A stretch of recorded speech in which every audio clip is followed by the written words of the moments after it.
Okay, Chag Sameach. This is day 3 of the Omer. So, Tiferet Sheb Chesed. So, Tiferet of Chesed, the beauty and harmony. So, in Hebrew, there are 8 words that express beauty. Tiferet is the representation of beauty, which comes when things are in harmony with each other, so a balance. Many of us are unbalanced, and it's okay. So, when we say unbalanced, it's not that your entire life, your whole life is unbalanced, but there are probably things you're good at and that you have full balance on. But there are some things in your life that you obviously don't have balance with. So it might be speech, thoughts, your driving, the way you treat certain people, money, time, all kinds of things, diet. But striving for balance is important. Kabbalah is actually here to teach us how to achieve the state of harmony and peace in our lives. Judaism in Kabbalah, but Kabbalah is more an aspect of Judaism that's much deeper, that helps you learn how to refine yourself. So anyway, Tiferet is Chesed in the beauty of love. So there's nothing more beautiful in this world than love. And where do we see the most love? You can really see this when it comes to marriage. Wedding photographers have the distinct honor of capturing one of the most special and beautiful moments in life.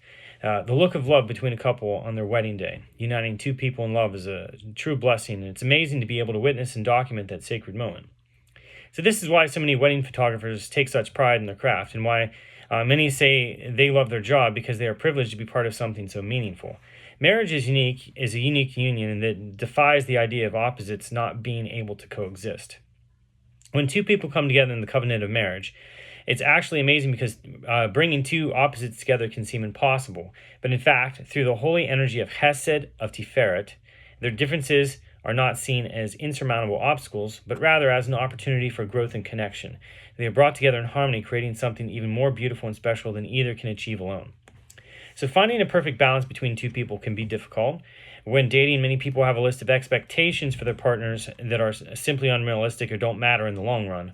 And you have to also consider that most people expect them to change over their life. It could be during, some sort of tragic moment when a parent or sibling dies, because it's going to happen in somebody's life. Somebody's going to pass away, somebody close to them. It could be job transformation, all sorts of things. Transformation from a single person to married to, a parent with kids.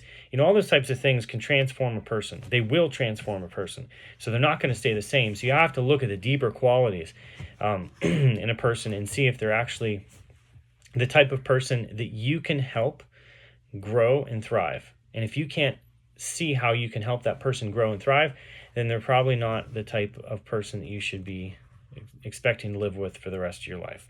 Okay, so it's important to be attracted to each other, but it's equally important to focus on qualities that will make a lasting relationship instead of ones that only satisfy shallow desires. So you and your partner are 2 different people. It's meant to be that way because marriage is the holy work in balancing feminine and masculine energies. So many couples don't have the right guidance or tools to bring them together in harmony, leading to relationship breakdowns such as divorce. This is true for any type of relationship, even beyond marriage. You can see this balance in nature and physics too. So if you take a bowl and put a board on it, the only way it will stay balanced on the bowl is if the 2 ends are on the same level. So this is beauty and love, connecting 2 things that are completely opposite. So going back to the example of a man and a woman, the 2 energies that each possess can complement one another when brought together.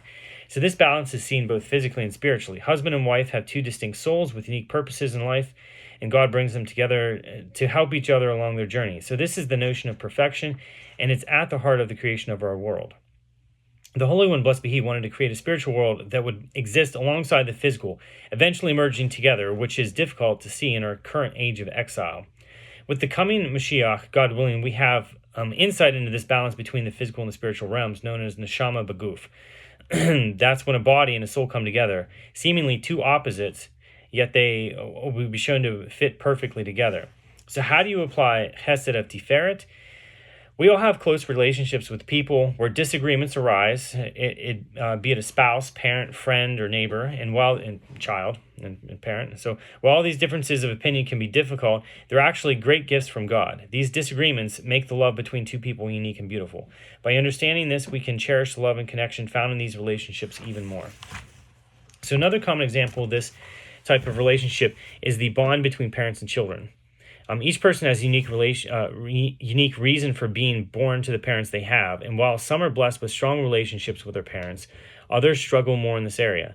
As parents, we also do our best to raise our children in accordance with our values and expectations, yet that doesn't guarantee that things always stay on track, and this can be hard for any parent to cope with. Unfortunately, it is important to remember that our job as a parent is to give our children the necessary tools to be good people in the world. And beyond that, it's out of our hands. The purpose of these relationships is to recognize and embrace differences, which is the cornerstone of Tiferet of Chesed. When two people begin dating, things may seem smooth and easy, but once a marriage begins, and in turn disagreements surface, it's easy to want out. Instead of seeing the disagreement as an unwelcome problem, view it as an opportunity to build something special. Embrace these differences between you. They are the key to unlocking true beauty in your relationship. So today, take a moment to reflect on someone in your life, whether it is a spouse, someone from the synagogue, or another part of the community, and recognize that this person is not in your life by chance. God has put them in your life to build a relationship and learn from them, and maybe even as a catalyst to work on certain character traits. So, this is what the sages teach us. The world was created for me. You have to have that perspective and say that the world was created for me. And everybody can say this. It's because everybody's supposed to live in a symbiotic relationship with everybody else. But and the other thing is that everything in our life is there for us. Everything that's in our life is there for us, even inanimate objects.